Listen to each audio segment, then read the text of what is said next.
ప్రభు తన ప్రవక్త ద్వారా పలికిన మాట నెరవేరునట్లు ఇదంతయు జరిగెను. ఇమ్మానుయేలను పేరునకు భాషాంతరమున దేవుడు మనకు తోడని అర్థము. దేవునికి స్తోత్రం. చిన్న ప్రార్థన చేసుకుందాం. ప్రేమ కలిగిన మా తండ్రి, మీకు వందనాలు.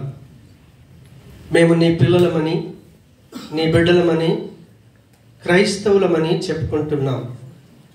సమాజంలో పిలువబడుతున్నాం. ఒకవేళ నీ నెరగని వ్యక్తులు ఎవరైనా మా దగ్గరికి వచ్చి, ఎందుకయ్యా మీరు క్రిస్మస్ పండుగ చేసుకుంటున్నారు, క్రీస్తు పుట్టుక ఎందుకు పండుగ అని మమ్మల్ని అడిగితే మేము వివరించాలి స్వామి. అందుకు మమ్మల్ని దర్శించండి, సహాయం చేసి మీరు మహిమ పొందమని యేసు నామమున ప్రార్థించి వేడుకుంటున్నాను తండ్రి. ఆమేన్. హల్లెలూయా. దేవుని యొక్క కృప మనం పోయిన వారం కూడా ధ్యానించాం. మీకు ఆల్రెడీ బుక్స్ కూడా ఇచ్చాను. అందులో ఉన్న సమాచారం తప్ప నేను వేరే ఏ వాక్యం సిద్ధపడి మీకు చెప్పటం లేదు. ఎంతమంది చదివారు?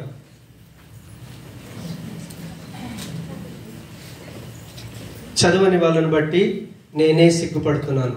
దేవునికి స్తోత్రం. ఎందుకంటే పిల్లలు చెడ్డ వాళ్ళైతే తల్లిదండ్రులకే వాళ్ళే ఫస్ట్ తలదించుకుంటారు. మేము తలెత్తుకునే పని చేయాలంటే సేవకుడు చెప్పిన మాట వినాలి. సేవకుడు చెప్పిన మాట బలులు అర్పించుట కంటే దేవుడు ఇక్కడి నుంచి మాట్లాడుతున్నప్పుడు లోబడాలి. లేదంటే మీరు అవిధేయులే. చక్కటి సమాచారం. సంవత్సరాలు గడుస్తున్నాయి, క్రైస్తవులు మనం చెప్పుకుంటున్నాం. కానీ ఎందుకు పండుగ చేసుకుంటున్నావని మనల్ని అడిగితే చెప్పలేకపోతే మనంతటి దౌర్భాగ్యులు ఇంకొకరు లేరు. కాబట్టి ఆ దౌర్భాగ్యమైన స్థితిలో మనం ఉండొద్దు, మనం ఉండకూడదు, అవసరం లేదు. కాబట్టి మీకు చక్కగా వివరించి చెప్పటానికి ప్రతి వచనాన్ని ఎలా ఎక్స్ప్లెయిన్ చేస్తే ఎదుటి వాళ్ళు అర్థం చేసుకుంటారో చక్కగా వివరణ మాటలతోని దాన్ని మీకు అందించడం జరిగింది. కాబట్టి ఇప్పుడైనా దయచేసి దాన్ని చదువుతారని నేను ఆశపడుతున్నాను. కాబట్టి మీరు ఇంటికి వెళ్ళిన తర్వాత దాన్ని చదవండి. ఎన్నో విషయాలకు సమయం ఇస్తున్నారు. మొబైల్కు, వాట్సాప్కు, ఫేస్బుక్కు, యూట్యూబ్కు ఎన్ని గంటలు ఇస్తున్నారు. పనికి మళ్ళీ మాటలు ఇంటికి ఫోన్ చేసి ఎంతసేపు మాట్లాడుతున్నారు. ఆలోచన చేయండి, ఆలోచన చేయండి. ఆహారము కాని దాని కొరకు మీ సమయాన్ని, మీ డబ్బులను వ్యర్థం చేయకండి. దేవునికి స్తోత్రం. హల్లెలూయా. యేసుక్రీస్తుల వారు ఆయన ఎలాంటి వాడో, ఆయన ఎలాంటి అద్భుతాలు చేశాడో, ఆయన బోధ ఎలా ఉంటుందో ఈరోజు 3 విషయాలు చూద్దాం. దేవునికి స్తోత్రం. హల్లెలూయా. మనందరికీ తెలుసు, క్రిస్మస్ పండుగ అనగానే మనం మత్తయి సువార్త 1:18-23 దాకా చదువుతాం. ఆ మాటలు మనకు అర్థమైతే నిజంగా దేవుడే మానవుడిగా వచ్చాడు. ఆయన దేవుడే మానవుడిగా వచ్చాడు. దేవునికి స్తోత్రం. హల్లెలూయా. ఒక వ్యక్తి దేవుడితో సంబంధం కలిగి ఉండాలంటే, దేవుడు కల్పించుకోకపోతే, దేవుడు కనుక కలపకపోతే మానవుడు దేవుడితో కలిసే అవకాశం లేదు. ఏ పాపం మానవుణ్ణి దేవునికి దూరం చేసిందో ఆ పాపము నుంచి మనల్ని విడిపించుట కొరకు ఇటు మానవులకు మానవుడిగా, దేవునికి దేవుడిగా ఆయన ఈ లోకానికి వచ్చాడు. అందుకే దేవునికి దూరమైనటువంటి ప్రజలకి ఎప్పుడైతే క్రీస్తును మనం నమ్ముకుంటామో మళ్ళీ దేవుడితో మనకు చక్కటి అనుబంధం ఏర్పడుతుంది, సంబంధం ఏర్పడుతుంది, ఆయనతో మనకు సహవాసం ఏర్పడుతుంది. ఆయన మనం కలిసి నివాసం చేస్తాం. మనం ఒకటి మాట్లాడుతూ ఉంటే తిరిగి ఆయన జవాబిస్తూ ఉంటాడు. ఎంతటి చక్కటి అన్యోన్యమైన సహవాసం అంటే, మన ఇంట్లో మన పిల్లలతో తండ్రి మాట్లాడుతున్నప్పుడు ఆ పిల్లలు అడుగుతూ ఉంటే తండ్రి జవాబిస్తాడే. అంతటి చక్కటి అనుబంధం క్రీస్తు ద్వారా మానవ జాతికి ఇవ్వబడింది. అందుకే క్రీస్తు పుట్టుక మానవులకి పండుగ. దేవునికి స్తోత్రం. ఆయన అన్నాడు, ఈ లోకానికి ఎందుకు వచ్చాడు ఆయన? లూకాసు వార్త 19:10 అంటాడు, నశించిన దానిని వెదకి రక్షించుట కొరకే ఆయన ఈ లోకానికి వచ్చాడు. ఈ ప్రపంచంలో, ఈ భూమి మీద ఇంతవరకు ఎవ్వరు చేయలేనటువంటి అద్భుతాల్ని ప్రభు అయినటువంటి యేసు క్రీస్తుల వారు ఒక్కడే చేశాడు. దేవునికి స్తోత్రం. హల్లెలూయా. ఒక సందర్భం వచ్చింది, రాత్రంతా శ్రమ పడ్డారు. దేవునికి స్తోత్రం. రాత్రంతా శ్రమ పడ్డారు, ఒక్క చేప కూడా పడలేదు. అదే మత్తయి సువార్త 5:5-6 వచనాల్లో చూస్తే పేతురు అంటున్నాడు, అక్కడ సీమోన్ అంటున్నాడు, చదువుతూ టైం అయిపోలేదు. అప్పుడు ఆయన అంటున్నాడు, నీ మాట చొప్పున. ఎవరి మాట చొప్పున? యేసయ్య యొక్క మాట చొప్పున వాళ్ళు ఎప్పుడైతే వల వేశారో వాళ్ళ పికిలేకంత చేపలు పడ్డాయి. దేవునికి స్తోత్రం. హల్లెలూయా. అదే లూకాసు వార్త 5:5 వెళ్ళి చూస్తే 55 వచనంలో, లూకాసు వార్త 8:55 వచనంలోకి వెళ్ళి చూస్తే, ఒక్కగానొక్క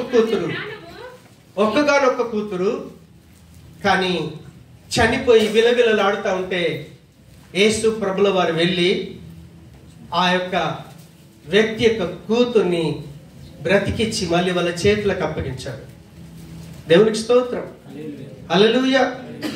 అదే లూకాసు వార్త 8:33 వచనానికి వెళ్ళి చూస్తే, కొన్ని దయ్యాలు ఒక వ్యక్తిని పట్టి జీవితాన్ని గలిబిలి చేస్తూ నాశనం చేస్తూ ఉంటే యేసు ప్రభుల వారు వెళ్ళారు, జస్ట్ మాట సెలవిచ్చాడంతే. దేవునికి స్తోత్రం. యేసు ప్రభుల వారు ఒక మాట సెలవిస్తే దాదాపుగా 2000 దయ్యాలు ఆ వ్యక్తిని విడిచిపెట్టి వెళ్ళిపోయాయి. ఆయన చేసిన అద్భుతాలు చూడండి, ఎంత మనుషులకు ఆశ్చర్యాన్ని కలిగిస్తాయో. దేవునికి స్తోత్రం. కళ్ళు లేని వారికి కళ్ళు ఇచ్చాడు. ఒక సందర్భం వచ్చింది, యేసు ప్రభుని వెంబడిస్తా ఉంటే ఆలస్యం అయిపోయింది, ఆకలి అవుతా ఉంది. యేసు ప్రభులు అన్నాడు, వీళ్ళందరికీ మీరు చక్కగా భోజనం పెట్టండి అయ్యా. శిష్యులు అంటున్నారు, ఎక్కడి నుంచి తేగలుగుతాం? తేలేం. ఇంతమందికి ఎక్కడి నుంచి ఆహారం పెడతాం? ఒక చిన్న బాబు దగ్గర 2 చేపలు 5 రొట్టె ముక్కలు మిగిలితే యేసు ప్రభుల వారు దాన్ని చేతులకు తీసుకొని ఆశీర్వదించి 5000 మంది పురుషులకు ఆహారం పెట్టాడు. 12 గంపలు మిగిలాయి. దేవునికి స్తోత్రం. లూకాసు 9:17. ఈ రీతిగా యేసు ప్రభుల వారి యొక్క జీవితాన్ని చూస్తే ఆయన ఎన్ని అద్భుతాలు చేశాడో. మూగోళ్ళకు మాట ఇచ్చాడు, కళ్ళు లేని వాళ్ళకి కళ్ళు ఇచ్చాడు. దేవునికి స్తోత్రం. చనిపోయిన వారిని సైతం ఆయన లేపాడు. భ్రష్టు పట్టిన వారి జీవితాల్ని ఆయన మార్చాడు. ఆయన సమాజంలో అసహించుకుంటామే, తప్పు చేస్తూ ఉంటాం. నన్ను గురించి ఏమనుకుంటారో, సమాజంలో నా స్థితి ఏంటో గుర్తించకుండా సాతానుడు వాళ్ళ కళ్ళు కప్పిచేసి పాపానికి ప్రేరేపించి వాళ్ళ జీవితాలను నాశనం చేస్తూ ఉంటే అటువంటి వ్యక్తుల జీవితాన్ని సైతం మార్చినటువంటి వాడు ప్రభు అయినటువంటి యేసుక్రీస్తు. దేవునికి స్తోత్రం. హల్లెలూయా. ఆయన చేసిన అద్భుతాలు మనుషులకు ఆశ్చర్యం కలిగించింది. యేసుక్రీస్తుల వారి ముందు చక్కగా బైబిలు, ధర్మశాస్త్రం అంతా తెలిసినటువంటి పరిసయ్యులు ఉన్నారు, సద్దుకాయలు ఉన్నారు, అందరూ ఆయన ముందు కూర్చున్నారు. వాళ్ళ మనసులో ఏమనుకుంటున్నాడు బయటకు చెప్పేశాడు ఆయన. ఒక వ్యక్తిని 4 వ్యక్తులు మోసుకుని వచ్చారు. అప్పుడు అంటాడు ఆయన, ఒక వ్యక్తి లేచి తన పరుపుని ఎత్తుకోవటం ఈజీయా? ఒక మనిషి యొక్క పాపాలు క్షమించబడటం ఈజీయా? ఏది ఈజీ కాదు. మనిషితో అవుద్దా? పడిపోయిన వ్యక్తి స్పాట్లో లేచి నిలబడి వెళ్ళిపటం అన్నది కనీసం ఆ కార్యం చూసైనా ఈయన దేవుడని నమ్మాలి కదా. హల్లెలూయా. ఇలా ఎన్ని అద్భుతాలు ఆయన చేశాడు. ఆ అద్భుతాలను బట్టి అయినా యేసు ప్రభు దేవుడని నమ్మాలి. హల్లెలూయా. అందరూ నమ్మాలిరా యేసయ్యే దేవుడని, ఎలుగెత్తి చెప్పాలిరా రాజులకు రాజని, బలమెత్తి చాడాలిరా మహిమా ఘనత నీకని, లోకాన చాటాలిరా త్వరలో రానున్నారని. యేసయ్య మాటలో విలువలున్నది, యేసయ్య స్పర్శలో స్వస్థతున్నది, యేసయ్య చూపులో క్షేమమున్నది, యేసయ్య ప్రేమలో ఆదరణ ఉన్నది. అందరూ నమ్మాలిరా యేసయ్యే దేవుడని, ఎలుగెత్తి చెప్పాలిరా రాజులకు రాజని. మాట మాత్రం సెలవీయగా సమాధిలోని రాజను బయటికొచ్చెను, చిన్నదానలెమ్మనగా యాయిరు కూతురు తిరిగి లేచెను. మాట మాత్రం సెలవీయగా సమాధిలోని రాజను బయటికొచ్చెను, చిన్నదానలెమ్మనగా యాయిరు కూతురు తిరిగి లేచెను. యేసయ్య మాటలో విడుదలున్నది, యేసయ్య స్పర్శలో స్వస్థతున్నది, యేసయ్య చూపులో క్షేమమున్నది, యేసయ్య ప్రేమలో ఆదరణ ఉన్నది. యేసయ్య మాటలో విడుదలున్నది. హల్లెలూయా. సరే, దేవునికి స్తోత్రం. హల్లెలూయా. యేసు ప్రభుల వారు ఫాస్టింగ్ అయిపోయింది. ఫాస్టింగ్ అయిపోయిన తర్వాత అందరూ చూస్తున్నారు. మరియ యోసేపులకు పుట్టినటువంటి వడ్రంగి వాడైనటువంటి యేసుక్రీస్తుల వారు బాప్తిసం ఇచ్చే యోహాను దగ్గరికి వచ్చాడు, బాప్తిసం పొందాడు.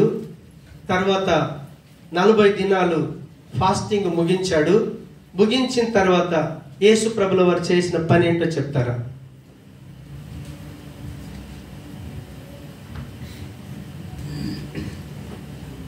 ఒక్కరికి తెలీదా?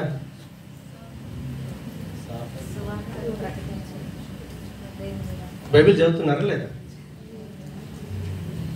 40 దినాలు ఫాస్టింగ్ ఉన్నప్పుడు అందరు ఫాస్టింగ్ ఉంటారు, కానీ ఫాస్టింగ్ తర్వాత చేయవలసిన పని ఒక్కరూ చేయట్లేదు.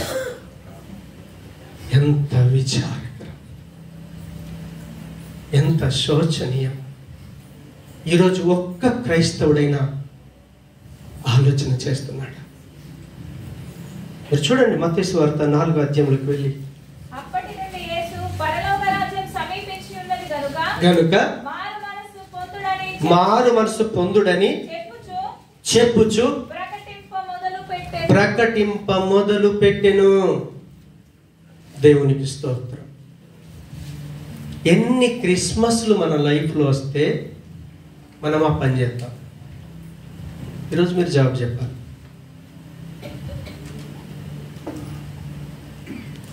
మనం దేవుని సముఖానికి రావటం, ఈరోజు దేవుడు మంచి వాక్యం చెప్పాడు అనటం, ఇంటికి వెళ్ళిపోవటం, మళ్ళీ సండే వస్తుంది, మళ్ళీ రావటం, మళ్ళీ వెళ్ళిపోవటం. మనం క్రీస్తుకు మాదిరైతే, మన జీవితాలకు క్రీస్తే మాదిరైతే, యేసు ప్రభుల వారు ఎప్పుడైతే బాప్తిసం పొందాడో తన సువార్త ప్రకటించడం ఆరంభించాడు. ఆయన సువార్త ప్రకటిస్తున్నప్పుడు, ఆ ప్రకటన చేయటానికి ముందు, సువార్త ప్రకటిస్తున్నప్పుడు ఎంతమంది రోగులను ఆయన స్వస్థపరిచాడు. నిజంగా బైబిల్ ఇప్పుడు ఎన్ని పేజీలు ఉన్నాయో అన్ని పేజీలు కూడా యేసు ప్రభుల వారు చేసిన అద్భుతాలు రాస్తే ఇంకా మిగిలి ఉంటాయి. అన్ని అద్భుతాలు చేశాడు. కారణం ఏంటో తెలుసా? తన అద్భుతం చేయటానికి ఆయన దేవుడన్న సత్యం తెలియపరచబడాలి. అన్యులకి దేవుడు అంటే తెలియదు, వాళ్ళకి అద్భుతం కావాలి. క్రైస్తవుడిగా నువ్వు క్రీస్తుని కలిగి ఉన్నావే, అంతకు మించిన అద్భుతం నీ జీవితంలో ఇంక లేదు. క్రీస్తే నీతో ఉంటే అంతకు మించిన అద్భుతం కావాలా? చెప్పండి. మనం దుబాయ్కి వచ్చాం, ఈ రాజే మనకు తోడుంటే, ఆయన ఇంట్లోనే మనం ఉంటే, మన ఇంట్లోనే ఆయన ఉంటే, దుబాయ్లో ఉన్న ఏ అవసరతని మీరు అడుగుతారా? దుబాయే మీ చేతిలో ఉంది. సకల ఆశీర్వచనములకు కారణభూతుడైన క్రీస్తే నీతో ఉంటే, హల్లెలూయా. మనం అలాంటి క్రీస్తును కలిగి ఉన్నాం. కానీ క్రీస్తును ప్రకటిస్తున్నామా? మీరు ఆలోచన చేయండి. ఆయన అద్భుతం చేసింది అన్యులు. ఎందుకంటే ఆయన అంటాడు, అద్భుతాలు లేకపోతే ప్రభుని అంగీకరించాను.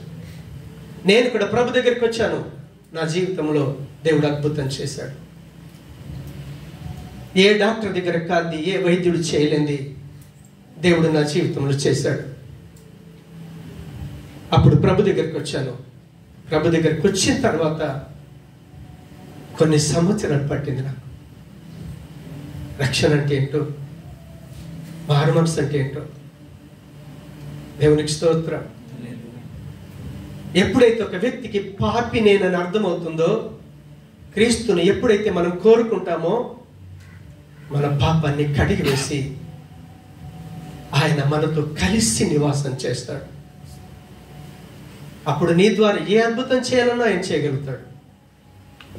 కానీ అన్యులకు మాత్రం అద్భుతాలు కావాలి. అందుకే ఆయన అద్భుతాలు చేశాడు. అద్భుతాలు చేసిన తర్వాత, అరే ఇట్లాంటివన్నీ, ఇట్లాంటి మాటలు, ఇలాంటి క్రియల్ని మేము ఎప్పుడు చూడలేదని సాక్ష్యం చెప్పారు. అది మార్క్స్ వార్త 2వ అధ్యాయంలోకి వెళ్తే, పక్షవాయుగలవన్నీ బాగు చేశాడు, పరిపెత్తుకుని వెళ్ళిపోయిన తర్వాత అక్కడ ఉన్న ప్రజలు చెప్పిన సాక్ష్యం, ఇలాంటి కార్యాలు మేమెన్నడూ కూడా చూడలేదు. కానీ యేసు క్రీస్తుల వారు సమాజంలో ఏం చేశాడంటే, ఆయన మాటల చేత ప్రజల్ని ఆలోచింపచేశాడు. చూడండి, అప్పుడున్నటువంటి ఇజ్రాయెల్ ప్రజలకి ఏం తెలుసు? నరహత్య చేయొద్దని తెలుసు. దేవునికి స్తోత్రం. అవునా కదా? నరహత్య చేయొద్దని ధర్మశాస్త్రం ఉంది. కానీ క్రీస్తు వచ్చి దాని గురించి మాట్లాడలేడు. ఆయన ఏం మాట్లాడాడు చెప్తారా? నీ సహోదరుని ద్వేషిస్తే చాలు. దేవునికి స్తోత్రం. అంటే మూలం ఎక్కడుంది?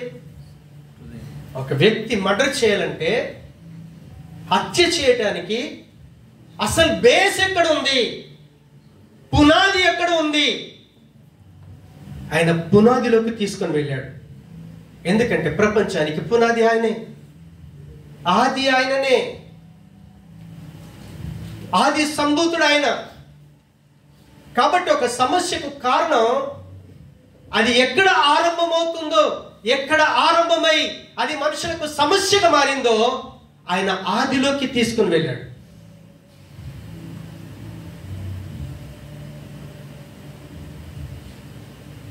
ఒకసారి మత్తయి సువార్త 5వ అధ్యాయం 22వ వచనం చూడండి. నేను మీతో చెప్పినదేమనగా, తన సహోదరుని మీద కోపపడు ప్రతివాడు విమర్శకు లోనగును, తన సహోదరుని చూచి వ్యర్థుడా అని చెప్పువాడు మహాసభకు లోనగును, ద్రోహి అని చెప్పువాడు నరకాగ్నికి లోనగును. ఇప్పుడు హత్య చేసినాడు నరకానికి వెళ్తాడు, అది తెలుసు వాళ్ళకి. కానీ క్రీస్తు దాని గురించి మాట్లాడలా. ఆయన ఏం చెప్పాడంటే, ద్వేషం గురించి ముందు పెట్టాడు. ఒక వ్యక్తి హత్య చేస్తున్నాడు అని అంటే దానికి మూలం ఏంటో తెలుసా? వ్యక్తులున్న కోపం, వ్యక్తులున్న ద్వేషం ఒక వ్యక్తిని చంపే స్థితిలోకి, హత్య చేసే స్థితిలోకి తీసుకొని వెళ్తుంది.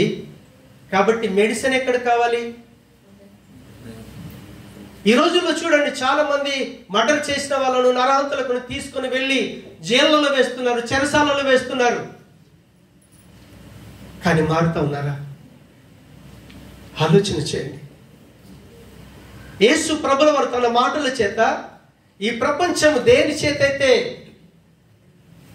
పాడైపోయి నశించిపోతా ఉందో ఆ నాశనం నుంచి విడిపించడానికి, తప్పించడానికి క్రీస్తు వచ్చాడే. ఆయన మాటల యొక్క ప్రభావం, ఆయన బోధన యొక్క ప్రభావం మనుషులు ఆలోచించేటట్టుగా చేశాడు ఆయన. అవును కదా, ఒక వ్యక్తి మర్డర్ చేస్తున్నాడంటే ద్వేషమే కదా దానికి మూలం. మరి ఆ ద్వేషం ఎక్కడి నుంచి వచ్చింది మనుషుల్లోకి? ఆదిమ దంపతులలో ద్వేషం లేదే. ఆదిమ దంపతుల కుటుంబంలోనే పెద్ద కుమారుడు చిన్న తమ్ముని మర్డర్ చేశాడే. ఎప్పుడు ఆరంభమైంది? ఎలా ఆరంభమైంది? వాళ్ళు తిరిగి ఆలోచన చేయటానికి ప్రభు వాళ్ళకు అవకాశం ఇచ్చాడు తన మాటల చేత. దేవునికి స్తోత్రం. హల్లెలూయా. వ్యభిచరించవద్దు అని ఉంది. దేవునికి స్తోత్రం. వ్యభిచారం చేయటానికి కారణం ఏంటి? మోహపు చూపు. మోహపు చూపు. మోహపు చూపు లేకపోతే వ్యక్తులు వ్యభిచార పాపం చేయలేరు. అందుకే ప్రభు అంటాడు, ఒకడు ఎప్పుడైతే తను మోహపు చూపుతో చూశాడో, ఒక పురుషుడు ఒక స్త్రీని, ఒక స్త్రీ ఒక పురుషుణ్ణి ఎప్పుడైతే మోహపు చూపుతో చూశామో అప్పుడే వాడు వ్యభిచారి. నేను బయటికి వ్యభిచారం చేయకపోవచ్చు, అంతరంగంలో వ్యభిచారం చేసే వాళ్ళు ఎంతమంది ఉన్నారు. ఏంటయ్యా నీ మొబైల్లో ఈ హీరోయిన్ ఫోటో ఏంటంటే చెప్పడాడు. అందుకే నేను ఎవరి నెంబర్ సేవ్ చేసుకున్నానో స్టేటస్లో చూడటంతోనే మెసేజ్ పెడతాను. ఏంటి అమ్మాయి, మీ చెల్లె, అక్కనా, నీ భార్యనా, నీ తెల్ల? నాకు జవాబు చెప్పంటే సారీ అయ్యగారు అని పెడతాడు. సారీ నాకు కాదు. సారీ నాకు చెప్తే నేనేం చేస్తాను? నరకములు పడవేయబడకుండా ఆపేది నేను కాదు. యుగ యుగాలు తరతరాలు అగ్నిలో కాలకుండా నేను ఆపేది ప్రభువు. ఆయన చూస్తున్నాడన్న భయం ఉంటే నువ్వు ఆ స్టేటస్ పెడతావా? ఎన్ని రోజులు క్రీస్తు దగ్గరికి వస్తే ఆ జ్ఞానం మీకు వస్తుంది. అందుకే వాక్యాన్ని చదవాలి. గుండెల మీద పెట్టుకోవటం కాదు, తలదిండి కింద పెట్టుకోవటం కాదు. చదువు రాదా? దయచేసి ఎవరైనా చదువచ్చిన వాళ్ళు ఉంటే వినిపించుకోండి. పనికిరాందని కొరకు డబ్బులు పెడతామే, దగ్గరున్న వ్యక్తికి డబ్బులు ఇస్తే కనీసం తను కూడా మారే అవకాశం. ఆర్ఆర్కే మూర్తి గారు ఎంతమందికి తెలుసో తెలియదు నాకు. ఇంగ్లీష్లో సువార్త చేస్తా ఉంటే చెప్పడానికి ట్రాన్స్లేట్ లేకపోతే అయ్యగారిని తీసుకొని, అయ్యా నీకు నెలకింత సాలరీ ఇస్తాం, మేము చెప్పే మాటల్ని నువ్వు ఎక్స్ప్లెయిన్ చేయని చెప్పేసి ఆర్ఆర్కే మూర్తి గారు ఆ యోహాను సువార్తను ప్రకటిస్తా ఉంటే ప్రభు ఆయనను పట్టేశాడు.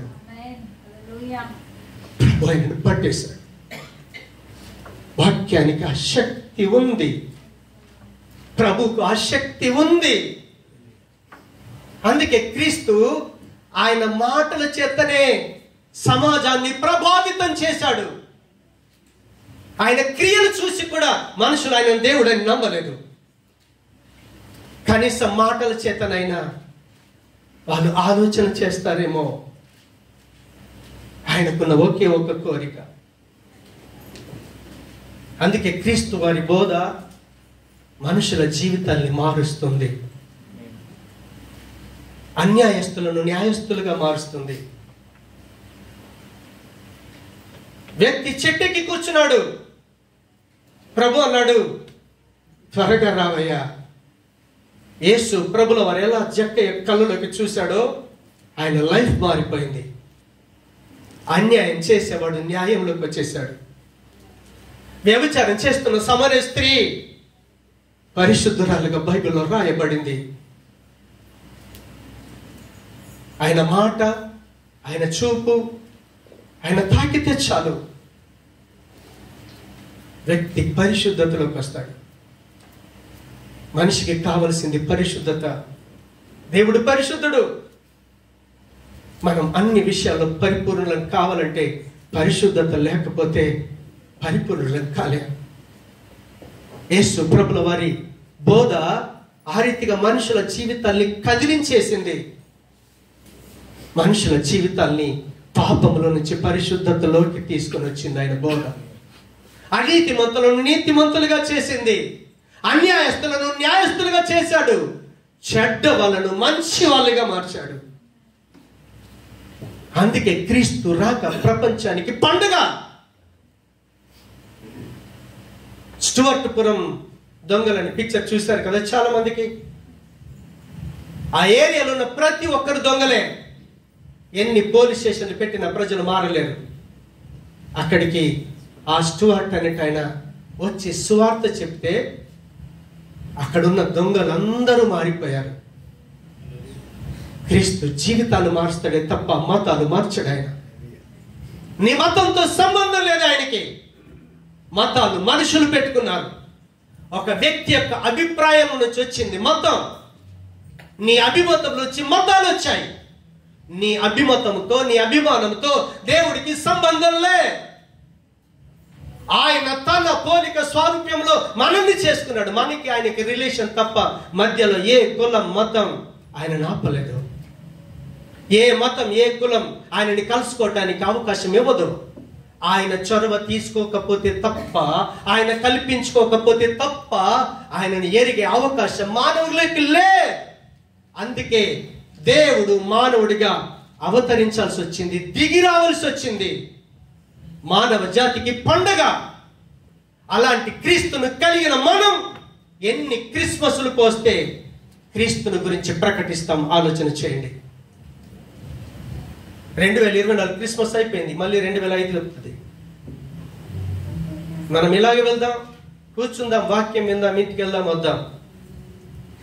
కనీసం 2025లోనైనా వ్యక్తిగతంగా ఒక్కొక్కరు ఒక్క వ్యక్తికైనా సువార్తను ప్రకటించి సంఘములో నూతనమైన ఆత్మలను తీసుకురావడానికి ప్రయత్నం చేయండి. దాని ప్రతిఫలం ప్రభు ఇస్తాడు. నేను ఇవ్వలేను. మీకు ఇచ్చిన బహుమానం ఇక్కడిని విడిచిపెట్టుకొని వెళ్ళిపోవాల్సి వస్తుంది. కానీ క్రీస్తు ఇచ్చే బహుమానం శాశ్వతమైంది. ఈ లోకంలో మీ కంపెనీ 10,000 50,000 తిక్కడి తిని ఇడిచిపెట్టేద్దాం. కానీ క్రీస్తు రాంగా తీసుకొచ్చే సాలరీ ఏదైతే ఉందో ఆయనతో ఉన్నన్ని సంవత్సరాలు అనుభవిస్తాం. ఆలోచన చేయండి. ఆయన బోధ మనుషులను ప్రభావితం చేసింది. క్రీస్తు నీతో మాట్లాడినప్పుడు నువ్వు ఏ పాపము నుంచి దేవుడు నిన్ను విడిపించాడో దాన్ని చెప్పగలిగితే అద్భుతమైన సువార్త. మీరు చెప్పకండి దేవుళ్ళలోకి వచ్చిన తర్వాత దేవుడు నాకు కారు ఇచ్చాడండి, బంగ్లు ఇచ్చాడండి, లేకపోతే బుర్జు కలిపి ఇచ్చాడండి. అనవసరం. అది బుర్జు కలిపి ఇచ్చినా దాంట్లో పడుకోవటానికి జస్ట్ 2 మీటర్ల ప్లేస్ ఇచ్చాను. వెళ్ళేటప్పుడు దాన్ని అక్కడనే ఇంకేమైనా దగ్గర సంబంధాలు ఉంటే ముందేమన్నా కాజేసి ఆస్తి కాజేసే వాళ్ళు కూడా ఉంటారు. ఆస్తి కొరకు తల్లిదండ్రులను చంపుతా ఉన్నారు, భార్యను చంపుతా ఉన్నారు, భర్తను చంపుతా. నేను న్యూస్లో చూశాను. లోకం మోసం, క్రీస్తు మోసం చేసేవాడు కాదు. మన యేసయ్య మోసం చేసేవాడు కాదు. ఎందుకో తెలుసా? ఎందుకు మోసం చేయడం తెలుసా? ఆయన ప్రాణం పెట్టి మనల్ని కోరుకున్నాడు ఆయన. అందుకే ఈరోజు దేవుని పిల్లలను కాగలుగుతా ఉన్నాం, క్రీస్తును ఆరాధన చేయగలుగుతా ఉన్నాం. లేదంటే ఈ స్థితి మనకు లేదు, ఈ భాగ్యం లేదు. క్రైస్తవుడా, నీ భాగ్యం ఎంత గొప్పది. ఇశ్రాయేలు, నీ భాగ్యం ఎంత గొప్పది. దాన్ని మైండ్లో పెట్టుకోండి. ఈ లోకంలో ఏది ఉన్నా లేకున్నా మనం సంతోషంగా జీవిస్తాం. మొదటి పాట పాడారు కదా, హల్లెలూయా. పాట బాగుంటది. దాని అర్థంలోకి మనం వెళ్తే పరిశుద్ధాత్మ దేవుడు మన హృదయాన్ని కదిలిస్తాడు. మన జీవితాలు కదిలించబడాలి. ఎన్ని రోజులు వచ్చి ఇలా కూర్చుని వెళ్తారో నాకు తెలియదు. కానీ దేవుడు మనని ప్రేమించి మనని ఆయత్తపరుస్తూ ఉన్నప్పుడు నిద్రపోతున్న మనల్ని లేపుతా ఉన్నప్పుడు లేవటానికి ఇష్టపడితే మనం ఒక చిన్న క్రీస్తువులు అవుతాం. యేసు ప్రభుల వారు ఏ పని అయితే చేశాడో ఈరోజు ఒక క్రైస్తవుడిగా మనం ఆ పని చేయవలసిన బాధ్యత మనందరి మీద ఉంది. దేవునికి స్తోత్రం. హల్లెలూయా, హల్లెలూయా. యేసు ప్రభుల వారు ఈ లోకానికి వచ్చి మనందరినీ కూడా, దేవునికి దూరమైన మనల్ని మళ్ళీ దేవునికి దగ్గరికి తీసుకొచ్చాడు. దేవునికి స్తోత్రం. ఆయన వచ్చిన ఉద్దేశం అదే, నశించిన దానిని వెతికి రక్షించడానికి వచ్చాడు ఆయన. కాబట్టి యేసు ప్రభుల వారు ఏ బోధ చేత, ఏ మాట చేత మీ వ్యక్తిగత జీవితాన్ని దర్శించాడో దాన్ని మీరు చెప్పండి చాలు. దేవునికి స్తోత్రం. నేను ఇంతకుముందు నా సాక్ష్యం చెప్పాను. నేను ఒకసారి సినిమాకు నా క్లోజ్ ఫ్రెండ్ తీసుకొని వెళ్ళాడు. సినిమాలంటే నేను చూడేవాని కాదు. ఆ సినిమా చూసిన తర్వాత అందులో నా అమ్మాయి సాక్షి శివానంద్ అంట. కళ్ళు మూస్తే అదే అమ్మాయి, కళ్ళు తెరిస్తే అదే అమ్మాయి. ఇంటర్మీడియట్ చేస్తున్నాను నిజామాబాద్లో. బయటికి చూస్తే లక్ష్మణ్ చాలా మంచోడు, ఎవరితో సంబంధం లేదు. నేను స్త్రీలతో మాట్లాడటానికి కూడా సిగ్గుపడేవాడిని. కానీ మైండ్ నిండా నిండిపోయింది. నా ఫ్రెండ్ ఆమోస్ క్రీస్తు దగ్గరికి తీసుకుని వెళ్ళాడు. ప్రభు మాట్లాడుతున్నప్పుడు ఎప్పుడైతే నువ్వు మోహపు చూపు చూసావో, నువ్వు వ్యభిచారివని దేవుడు ఎప్పుడైతే మాట్లాడాడో వెంటనే మోకరించి ప్రభుని అడిగాను, ప్రభువా ఈ భయంకర స్థితి నుంచి నాకు విడుదల దయచేయి. ఏ స్త్రీ చూసినా నా తల్లిలా చూడాలి, నేను నా చెల్లిలా చూడాలి. నా మనసును మార్చు ప్రభువా, నా ఆలోచనలు మార్చు ప్రభు అని ఎప్పుడైతే మోకరించి ప్రార్థన చేశానో అవి జ్ఞాపకం చేసుకున్న ప్రతిసారి నేను సిగ్గుపడతాను. చేసింది నేనేనా? ఇంత నీచమైన పని చేశానా నేను? కాబట్టి దయచేసి మీరు మీ ఫోటోలు, లేడీస్ ఫోటోలు, అందమైన ఫోటోలు మీరు పెట్టుకోకండి. హీరోయిన్ల ఫోటోలు పెట్టుకోకండి. అట్లా తల్లిదండ్రులకు కూడా చెప్తున్నాను, మీ పిల్లలు అందంగా ఉంటే మీరు స్టేటస్లు పెట్టుకోకండి. ప్రపంచం బాగాలేదు. మొన్న ఆంధ్రాలో అమ్మాయి ప్రేమించమని ఎంబడి పడ్డాడట. ప్రేమించాలంటే చంపేశాడు. మీ పిల్లలకు మీరే ఊరవుతారు. మీ పిల్లలందరినీ మీ ఇంట్లో దాచిపెట్టుకోండి. మీరు కూడా వ్యక్తిగతంగా ప్రొఫైల్ పెట్టుకునేది ఉంటే జస్ట్ మీ భర్తతోనో మీ పిల్లలతో కలిసిన ఫోటో పెట్టుకోండి. ఒంటరి ఫోటోలు పెట్టుకోకూడదు. మనం అవకాశం ఇవ్వద్దు, అపవాదికి అవకాశం ఇవ్వద్దు. ఎంత జాగ్రత్త పడాలి మనం. అందుకే పిల్లలు ఒంటరి ఫోటో పెట్టుకున్నప్పుడు వెంటనే స్టేటస్ పెడతాను, నా నీ ఫోటో చేంజ్ చేయి. దేవుడు నిన్ను ప్రేమిస్తున్నాడు. నీ జీవితాన్ని కాపాడుకోవటానికి నువ్వు జాగ్రత్త పడాలి. ప్రపంచం బాగోలేదు. బాగోలేని ప్రపంచంలో మనం జీవిస్తున్నాం. చెడిపోయిన ప్రపంచంలో జీవిస్తున్నాం. నాశనం అయిపోతున్న ప్రపంచంలో జీవిస్తున్నాం. నాశనం అయిపోతున్న ప్రజలకి మనం ఎలా ఉండాలో తెలుసా? ప్రభు అంటాడు, మీరు లోకానికి ఉప్పై ఉన్నారు. ఉప్పు పాడేదాన్ని బాగు చేస్తుంది, నిల్వ ఉంచడానికి సహాయం చేస్తుంది, పాడవకుండా కాపాడుతా ఉంది. నిన్ను నువ్వు కాపాడుకుంటూ చెడిపోతున్న సమాజాన్ని కాపాడాల్సిన బాధ్యత దేవుడు మనకిచ్చాడు. అందుకే ఈరోజు నువ్వు క్రైస్తవుడు అని పిలువబడుతున్నావు. క్రైస్తవులమని పిలువబడుతున్న మనం ఒక్క వ్యక్తినైనా నాశనం నుంచి తప్పించామా? అగ్నిలో నుండి లాగినట్టు కొంతమందినైనా లాగామా? సంవత్సరం గడిచిపోయింది. ఇది ఆఖరి సండేలో అడుగు పెడుతున్నాం. ఒక్క వ్యక్తినైనా, నరకానికి వెళ్ళే వ్యక్తిని ప్రభు వైపు తిప్పడానికి ప్రయత్నం చేశామా? ఎన్ని క్రిస్మస్ పండుగలు రావాలి మన జీవితంలో? నేను నా పర్సనల్గా ఏ వ్యక్తి దగ్గర చెడు చూసినా నేను వాళ్ళని కలుసుకొని ఖచ్చితంగా హెచ్చరిస్తాను. వాళ్ళు చర్చికి వచ్చినా సరే, రాకపోయినా సరే.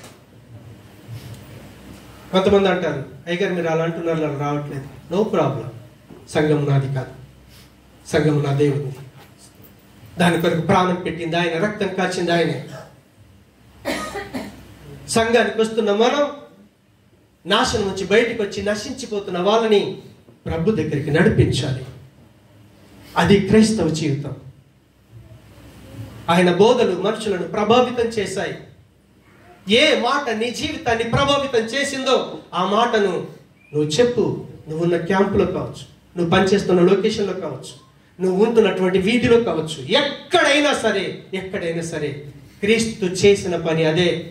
ఆయన ఎప్పుడైతే క్రీస్తు బాప్తిసం పొంది ఫాస్టింగ్ అయిపోయిన తర్వాత ఆయన గలిలే ప్రాంతం అంతా కూడా సంచరిస్తూ దేవుని యొక్క రాజ్య సంబంధమైన సువార్తను ప్రకటించాడు. అందుకే క్రీస్తు పుట్టుక, క్రీస్తు మాటలు మనకు పండుగ అయిపోయాయి, సంతోషం ఇచ్చాయి. నరకం నుంచి తప్పించబడ్డాం, పాపాలకు క్షమాపణ దొరికింది. ఈ రోజు పరమాత్ముని కలిగి ఉండే భాగ్యం ఇచ్చాడు. దేవుడే మనతో కలిసి నివాసం చేస్తున్నాడు. పరిశుద్ధాత్ముడికి మనం ఆలయమై ఉన్నాం. ఆయన మనం కలిసి నివాసం చేస్తున్నాం. నువ్వు ఒంటరిగా ఉన్నా, ఇరుకుల్లో ఉన్నా, ఇబ్బందులున్నా, వ్యాధుల్లో ఉన్నా, బాధల్లో ఉన్నా, నువ్వు ఒంటరిగా లేవు. నీ దేవుడు నీతో ఉన్నాడు. ఇదిగో యుగ సమాప్తి వరకు నేను మీతో కూడా ఉన్నానని దేవుడు వాగ్దానం ఇచ్చి మనతో కలిసి నివాసం చేస్తా ఉన్నాడు. మనం ఎంత భాగ్యవంతులం, ఎంత అదృష్టవంతులం. డబ్బు లేకపోవచ్చు, నో ప్రాబ్లం. ఆరోగ్యం లేకపోవచ్చు, నో ప్రాబ్లం. భర్త లేకపోవచ్చు, పిల్లలు లేకపోవచ్చు, ఆస్తి లేకపోవచ్చు, ఎవరు లేకపోవచ్చు. చివరికి వ్యాధిగ్రస్తులై ఉంటే నువ్వు ఎలా ఉన్నావని పలకరించే ఆప్త బంధువు లేకున్నా సరే, లాజరు మెతుకులు ఏరుకొని తింటున్నాడు, కుక్కలు పుట్టినాల్సిన ఆహారాన్ని తింటున్నాడు. ఒళ్ళంతా కురుపులు నిండిపోయి చీము కారుతా ఉంటే దగ్గరుండి ఆదరించేవాడు లేక కుక్కలు వచ్చి శరీరాన్ని నాకుతా ఉంటే ఆయన ఈ లోకంలో ఎంత దరిద్రుడో, తన కళ్ళ ముందు ధనవంతుడై విలాసవంతమైన జీవితాన్ని అనుభవించిన ధనవంతుడు తీరా ఎండింగ్లోకి వెళ్ళి చూస్తే లాజర్ని చూసి నువ్వే ధన్యుడవయ్యా.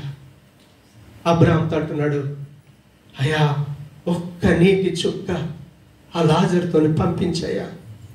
ఈ వేదన భరించలేక నేను నరకయాతన పడుతా ఉన్నాను. కనీసం ఎలాగూ నాకు ఆ భాగ్యం లేదే. కనీసం నా వెనుకల నాన్నదమ్ములు ఉన్నారు, వాళ్ళకు కూడా భాగ్యం కావాలి. ఈ లాజర్ను కనుక పంపిస్తే కనీసం నా ఇంటి వాళ్ళైనా రక్షించబడతారని వేడుకుంటే ఆయన అంటున్నాడు, అయ్యా మోషే లాంటి ప్రవక్తలు ఉన్నారు, క్రీస్తును నమ్మిన భక్తులు ఉన్నారు, సేవకులు ఉన్నారు.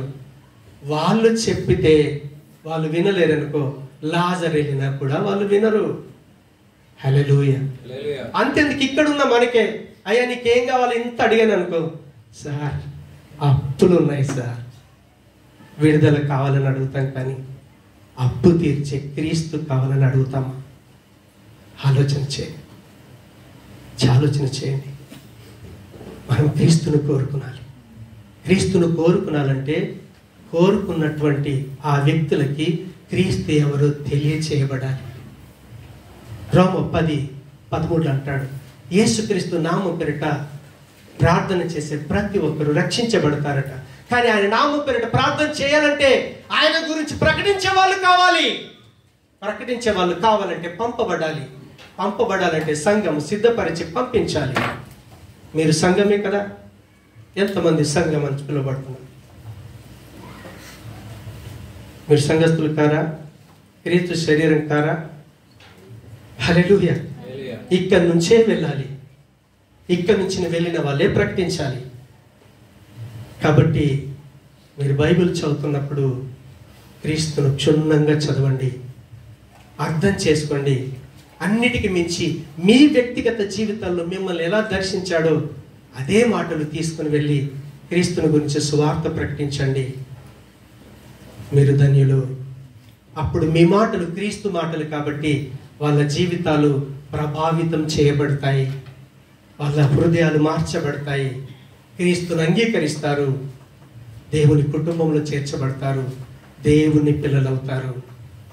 అలా ప్రకటించడానికి దేవుడు ఆయన మాటల చేత మనందరినీ నింపునుగాక. ప్రార్థన చేసుకుందాం. ప్రేమ కలిగిన మా తండ్రి, కృపా కనికరం గల మా దేవా, మీకు వందనాలు. నువ్వు నిజంగా నమ్మదగిన దేవుడవు స్వామి, నమ్మదగిన దేవుడు. నశించిపోతున్న మమ్మల్ని వెతికి రక్షించుకున్నావు. ఈ లోకానికి వచ్చావు కాబట్టి మా జీవితంలో ఈ ఉత్సాహం, ఈ ఆనందం, ఈ పండగ నాయన దీన్ని అనుభవిస్తున్నా. మేము మీ పుట్టుక ఎందుకు పండుగనో వివరించటానికి కావలసిన జ్ఞానాన్ని నీ బిడ్డలందరికీ ఇచ్చి కేవలం కేవలం కేవలం నీ మహిమ కొరకు బిడ్డలందరినీ కూడా సాక్షులుగా నిలవబెట్టుకొనుమని. దేవా, సంవత్సరం ఎలాగూ గడిచిపోయింది, కనీసం నూతన సంవత్సరంలోనైనా ఈ పని చేయటకు సామర్థ్యం ఇచ్చి నీ మహిమకు సాక్షులుగా నిలవబెట్టుకొనుమని విత్తబడిన నీ జీవపు మాటలు నా హృదయాల్లో, మా అందరి హృదయాల్లో నీరు కట్టి ఫలింపచేసి నీ మహిమకు సాక్షులుగా నిలవబెట్టమని యేసు నామమున ప్రార్థించి వేడుకుంటున్నాము తండ్రి. ఆమేన్.